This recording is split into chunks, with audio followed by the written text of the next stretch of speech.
Hello and welcome, everyone. You are listening to The Crack. This is the podcast where I ask you, what's the crack? So, what's the crack, guys? Get in touch. Let us know. I'll give you the contact details at the end. But yeah, how are you getting on? This is the first episode where I've recorded it on my new, posh little bastard, MacBook Pro. Had some savings and I thought I'd invest in myself. I thought I'd put some money into the podcast. If you're on YouTube, you also may be watching this through one of the videos. I bought some tripods and camera equipment and stuff.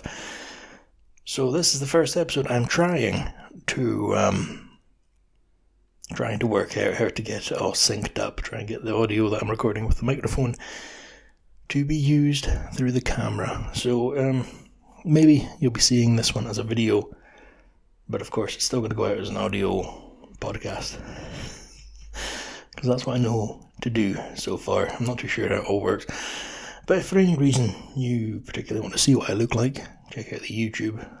I can't promise this video will be there, but I'll try. And you can see this sort of musketeer beard thing I've got going on at the moment. I'm not quite sure. But yeah, I'll see if I can get this all to sync up and work. Maybe it'll work, maybe it won't. What I've decided to do though is, so what I do normally before videos, what I do is I just record as long as it takes, chat shit into the microphone, and then I go through it and edit it. So I'll still do that. You'll still get the edited podcasts put up. They're usually about half an hour long. That seems to be my capacity for bullshit. And on YouTube, if I can get the videos to work, you'll get the full uncut, raw. You'll get the full thing. So if I sneeze during this, if I cough, if I fart, if the dog decides to vomit off the couch, you'll hear it. And it'll be on the YouTube. But on the audio one, it'll be cut and it'll be, what's the word? Not processed, cleaned up. There's things you can do. You can get rid of background noises and stuff like that, but not on the video. Video, you get the real thing, you get it live. I got two cameras. Obviously right now I'm only recording with one, because I have two microphones, and I got two tripods, and I got two sets of headphones, because as I said before, I do want to get guests on, and I want to get the video thing. So if this works successfully, we'll be a step closer to that. I've got some folk that I've spoken to who are maybe not keen, willing to come on and talk. And if you know me in real life, you know I'm very capable of asking questions. You know, it's something I'm very good at, unfortunately. Nosy. I like to know why. So those conversations, you'll be finding out. I can't guarantee they'll be on, but one of the people I'm speaking to, a co-worker of mine, she used to be a prison officer, so I'd be talking to her about working in the prison. She's also a qualified Scottish football referee, so I could talk to her about referee type things. But, luckily, to my own horn here, I've got plenty of friends, and through them, many acquaintances. So I know plenty of lovely people, and luckily a lot of them are very interesting folk. So fingers crossed this works, and we can maybe get some video interviews. But yeah, if I can work this out, that means I can set up two cameras and then try and cut back and forth, see if that works. Okay, now the last podcast I did, obviously I do it in the afternoon, sort of early evening, and that night we went for a walk, myself and the charming Charlotte, and Chica, who you might get to see one day, but I'm not going to start moving the camera around because it's not a tripod. We went out to the Culloden battlefield. I'm just going to tell you this story because, of course, this happens the night, the night I record a podcast. I'd recorded, edited it, uploaded it and stuff, and went for a walk. We arrived at the car park of the battlefield, and there was one other big car, and I reversed in my little car in, and that was us. We were good to go. But Chica, the wee chihuahua, our little Mexican over there, she doesn't like other dogs at all. So if you see another dog when you're with her, try to get her out of the way. Now we could see there were people coming back towards the car park from where we would like to go and walk her. And from what I could see, I wear glasses, they had a dog. So I just head down, waited for them. And, that's me moving the table. Charlotte's very good at identifying dogs. She used to work in a kennels and she's into animals and stuff. To me, you get like sheepdogs, bulldogs, chihuahuas, German shepherds. Anyway, I'm not very good with breeds, but Charlotte likes to, boom, that's this has got a blend of these. It's like one of these folks sniffing a glass of wine. There's auras of Dachshund and just a hint of collie. No, she's good at identifying dogs. And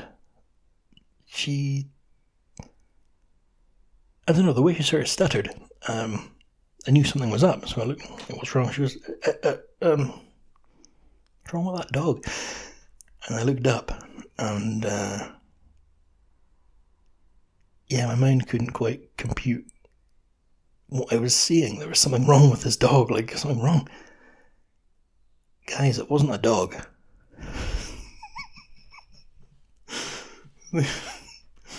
These folk were out walking their goat, and they didn't have it on a lead. They just had a goat walking along with them. We just watched, slack-jawed, what the fuck? And we watched them walk up to their car and open it and open the back door like you would for a dog. And it just jumped in. Just like a dog would. But it was a fucking goat. And I don't know why. That didn't sit well with me. That put me in a bad mood. It wasn't like I just started smashing things. No, what the fuck have they got a goat for? Why would you have a goat? Who walks a goat? What? I don't know why. Something in my mind didn't like it. Suddenly black was white, up was down, cats chase dogs. I was not in a good mood. But it just got me wondering, who has a pet goat out there? For all you know, your neighbours have a pet goat, they take it for walks. Very strange. So I thought I'd share that one with you. That was the night I released the podcast, went out, and then had a story to tell, as fate would have it. So that was that. Now, just to toot my own horn here, I was at the dentist this morning. Because obviously since getting this camera, I've started looking at myself a bit more. No, but I've noticed how squint my teeth are at the bottom. So I'm going to go back in a few weeks and we're going to discuss braces. So this 30-year-old might end up with braces. Might have braces on the bottom set, but I've got to pay for them because I want them, if that makes sense. There's not like a medical need, so you don't get them on the NHS. It'd have to be like a subscription service for you get some Netflix exclusive braces. Yeah, so we'll see how that goes. I mean, I might not. You go in, you get X-rays, scans, casts made and stuff. So it'll just be the bottom. Although he did say he was impressed and delighted with, check me out, with how good my teeth were, because I've been brushing twice a day, as I always do, but I've been, not always, sometimes I go to bed without brushing, but I have been flossing more, and apparently it has made a noticeable difference. So if you're out there, guys, Floss. Makes a difference. Well, it makes a fucking difference. First few times you bleed. Horrible. Start spitting pink shit into the fucking sink. Yeah, it's disgusting. Also, I've got these little pink... I've got a camera now I could show you. I'm not going to get up. I could... I'm still lazy. You know, I still do these because it's just me. These little pink things, they got like... When I say bristles, it's not like you're cleaning a fucking chimney. But they're maybe... I don't know, about an inch long, little plastic handle, tiny little bristles, and you very gently put them between your teeth, and you know, you pull out little bits of like last year's Christmas dinner. Yeah, you manage. I don't know, just dislodges all kinds of horrible stuff, but I won't get into that, guys. That's disgusting. Yeah. Right. See, now you get to see me being distracted by the noises outside. That's not good. Again, if you're just listening, this is going by in a second, but there was a few moments there where I was just staring out the window wondering what that noise was. Now, if you've been listening again for a while, which you might have, if this is your first one, hello! Welcome to The Crack. This is the podcast where I ask you, what's the crack? If you've been listening for a while, I've spoken about it before, our address is... I was going to say it isn't unique. It's unique in the sense that if I'm getting something delivered, and you type in like the first 4 letters, it's one of 2 places in the UK with the name. But it's 2-part. So let's just say I live on Main Street, which I don't, but I'm not going to give you my address. Fucking internet. It's probably out there anyway. You can probably just find it. Who knows? So let's say I live on Main Street. There's a main road as well. Okay, you understand what I mean? So I live at 123 Main Street. There's a 123 Main Road. Now, if I live at Main Street, Main Road is rougher and fucking snob. Not as nice as the area I live in. I mean, my area isn't great at all. You know, if you're a fan of the Police, not the band, but the actual, you know, law enforcers, come live near me, get to see them quite a lot. But there's been a few times they've come looking for an address for someone who lives on the main road, not Main Street. Like, there's a guy that looks like Charles Manson. He's getting in trouble quite a lot. So the addresses sometimes get mixed up. Oops. And like I say, the other one's not too great a place. Yeah, a lot of blue lights over there. But I was at work and Charlotte messaged me saying, we've been misdelivered a parcel. And the funny thing is, our flat has a letter after the number. You know, like Sherlock Holmes's 221B or something like that, Baker Street, you know. There's 221A, 221C, you know, or something letter. This parcel we had through the letterbox, fucking thin envelope, was for the other street with no letter. It's like, how the fuck did that end up here? Because it's clearly not for us. And I started to wind Charlotte up. I said, oh, maybe it's drugs. Maybe we've got drugs delivered. And she didn't like that. She got nervous. You know, Charlotte's the type of person that won't even go on, like teletext. Jesus Christ. You know, if she doesn't pay for a TV license, she doesn't want to look at a TV in a shop window in case the license folk come down on you. So the idea of having drugs delivered and being in the possession of drugs, she was not enjoying that. So that was fine.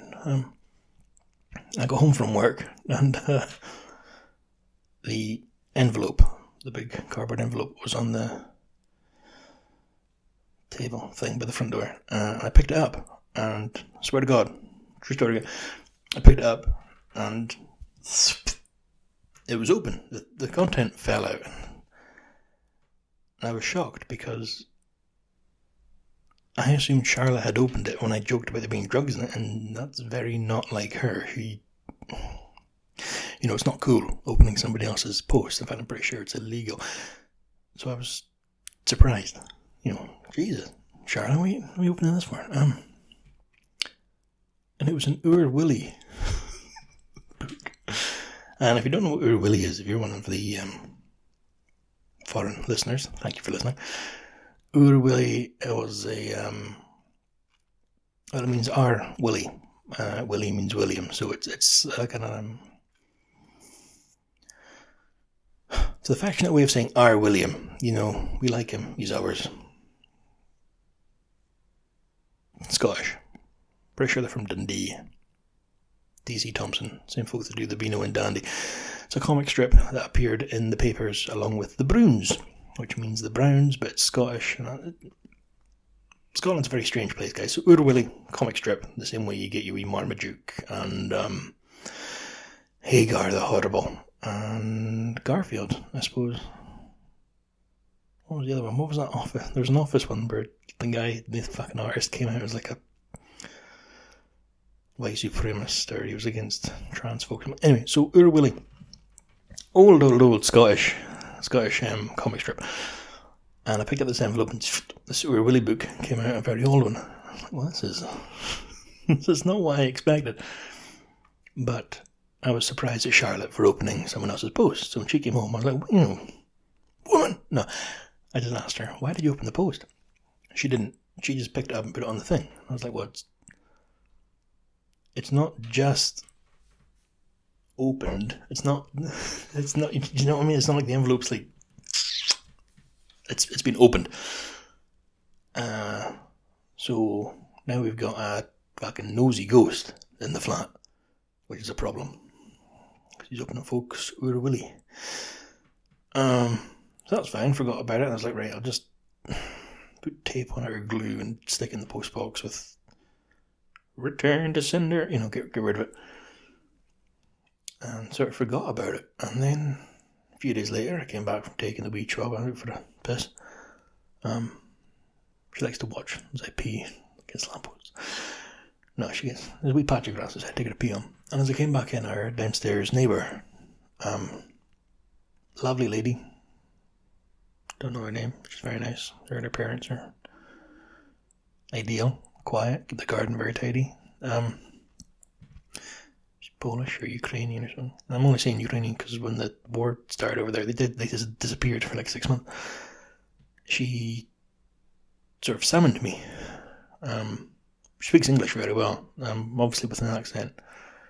And I don't know if I've just got shit in my ears, but I can't always understand her very well. So she summoned me over. Like, to get my earphones. Yeah. And she told me, I put a package through your letterbox. Oh. She said, yes, it was delivered to us by accident. Okay. So I opened it, and I saw it was a comic, and I thought it must be yours. Right, well, it's not mine, and why would you open somebody else's post? So, I mean, it's still downstairs. We've got someone's post downstairs I need to go and put back to the post office. Is that an anticlimactic story? Yes, but it brings me on to my next thing, okay? So, we live upstairs, and when I was in the depths of my depression, I got into feeding the birds. So now, like the fucking old lady in Mary Poppins who lives in the bank steps, feed the birds for tuppence. I hung up these wee feeders from the gutter, and you got your peanuts, your suet balls, and your sort of mixed seeds and stuff, and that's all fine, because the tiny wee birds flutter up, grip on with their wee fucking talons and nibble away. It's very nice to watch. And the downstairs neighbours, her family, the package openers, because they're downstairs, they sort of claim the garden. You know, we've got a communal garden where we share a washing line and stuff.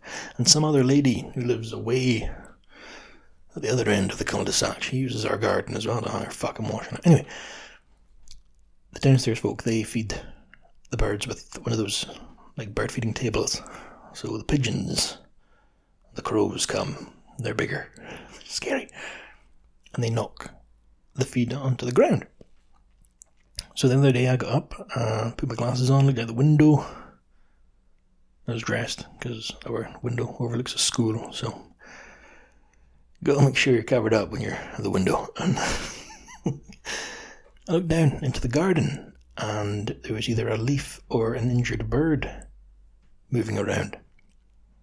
So I looked closer, and it's a tiny wee mouse. It's a wee mouse. And that's fucking delightful. I like mice. Outside. I like mice outside. Look closer, there's two of them. I'm like, okay, cool. As long as they stay outside, there'll be no bother. So I just sort of forgot about it, because who cares? And I went to take the dog for a walk that night. You know what's in my life? I'm either out walking the dog or at work, or apparently at the dentist lately. Went out, and by the bins at the front, because we're surrounded by filth apparently, I saw a mouse again. I was like, oh shit. That's when we discovered our neighbour has put rat poison on their doorstep in like a little, like the wee tray, the wee pan that you'd get in, say, Tesco or Morrison's or Asda, that you get your blueberries in. They've got a wee plastic thing filled with little blue poisonous pellets that Charlotte's found on Amazon, and it's rat poison. And we weren't happy because we have the wee dog, and I understand it's not their responsibility for Chica not to eat rat poison, but the principle of it was they just stuck poison on their doorstep, and that really bothered me, which sounds very dramatic. So naturally, put a brick through their windows and slash their tires and piss through their letterbox. No, I didn't. We just kept an eye on it, and because I'm not going to fucking approach them. Jesus. I'm not going to talk to the neighbours. It's gone now, and the mice are still outside. So I don't know if it's just really shit rat poison, or if there's a lot more mice than we'd thought there was initially. But the way I see it, if they're outside, leave them alone. And I mean, as long as they're outside, that's where they're meant to be. Why poison mice that are in their area? That garden, that's the mice's house. It's the mouse house. It's the mice house. No, that's where they live. That's the mouse's house. It's like when folk get... Can you believe this surfer in California got attacked by a shark? Yeah. When you're in that water, you're in the shark's house. Okay? Don't put out mouse poison outside because you don't like mice. That's just a cunt move. If they're inside, yeah, that's your house. But you don't go into the mouse's fucking den and start poisoning them. That's a cunt move. So I'm not happy with that. Naturally, I'm not going to say a thing. I'm going to get over it, forget about it, and move on with my life. Just hope the wee dog doesn't get sick. When I was little, guys, we had a cat that drank antifreeze. He didn't last long. Poor wee guy. Apparently it's quite common with cats.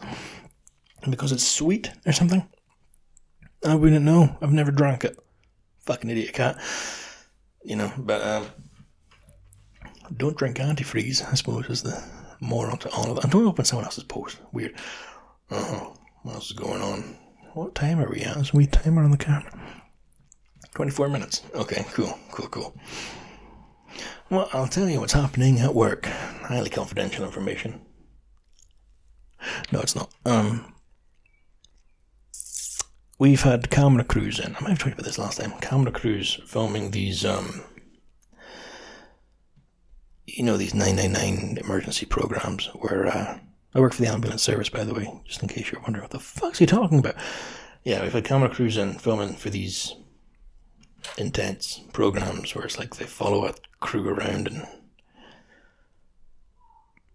I don't know exactly what. I don't watch them. I fucking hate watching all this stuff. When I'm home from work, If I see an ambulance go past, I don't want to know where they're going. It's a fucking ambulance.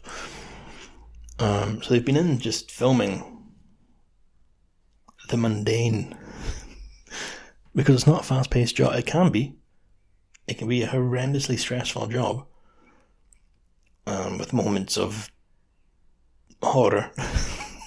You know what I mean? Like, it can be, but most of the time it's just routine.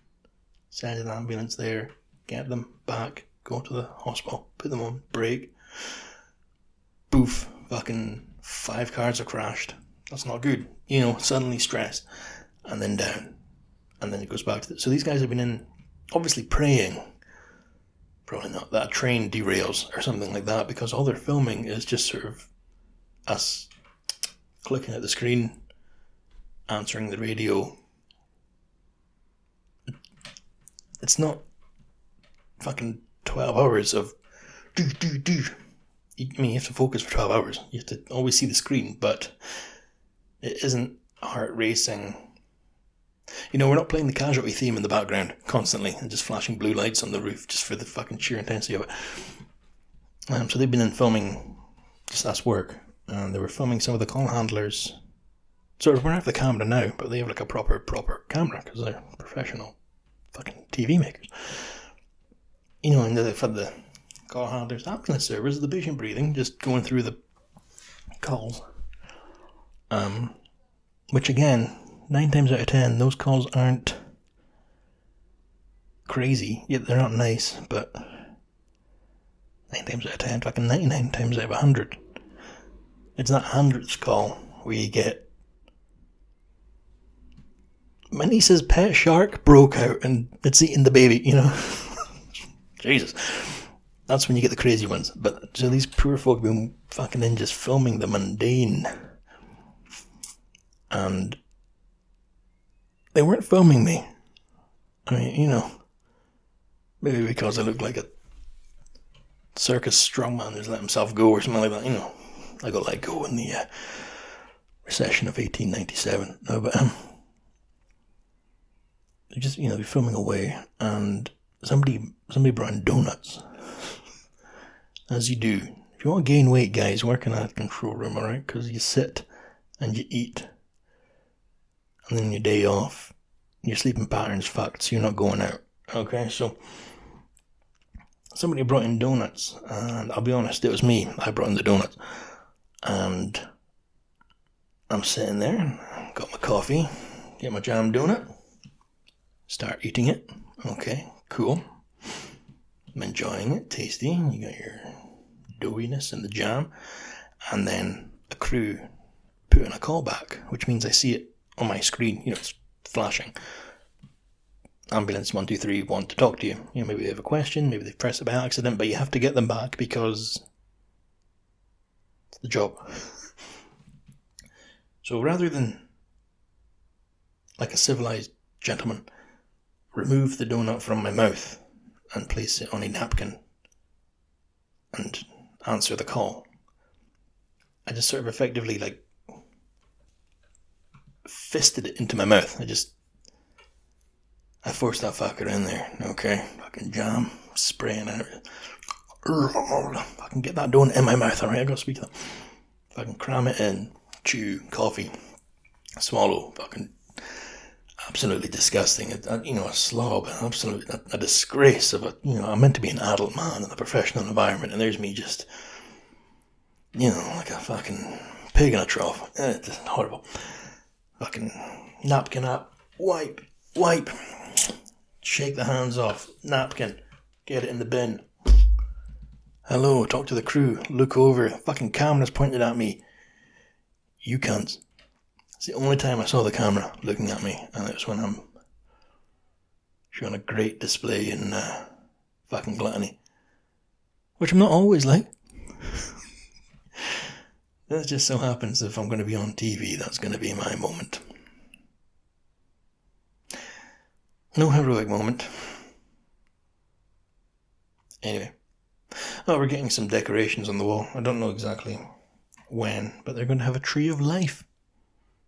Which sounds very biblical. But if you've ever delivered a baby over the phone, which I have, twice, if you've done it and you've got your you get a little stork badge. I can show you this shit. I've got a camera here now. They're going to put your name up on this thing, and it's the Tree of Life. Luckily, they're not, showing you the Tree of Death if every call that went wrong, because that would be a bummer. Oh, hello, Chica. Yep. Oh, big yawn. Oh, you want to come over? If you come over, you can get on camera. Maybe not. Anyway, I think I'll leave that there, guys. So this may be on YouTube, it may not. Hopefully it works. It'll certainly go out as an audio file. The hell is the website called? I should really start writing this shit down, or just find an easier way.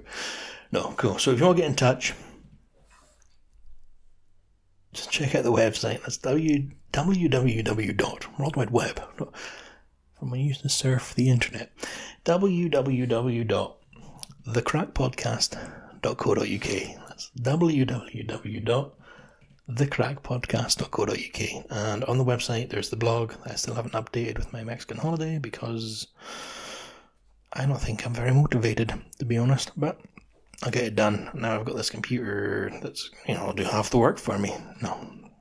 Check out the website. It's got all the links to all the social stuff, all the, you get Twitter, Instagram, all that pish. The Instagram on my phone deleted itself, and I've not put it back on, because it's been quite nice. So check out the website, guys. Check out the YouTube. Hopefully this has gone on the YouTube. We'll see what happens. But thank you for listening or watching, and as I always say, until next time, take care of yourself, be good to each other, don't take any shit, and just be good. Alright, I'll talk to you next time, guys. Bye for now.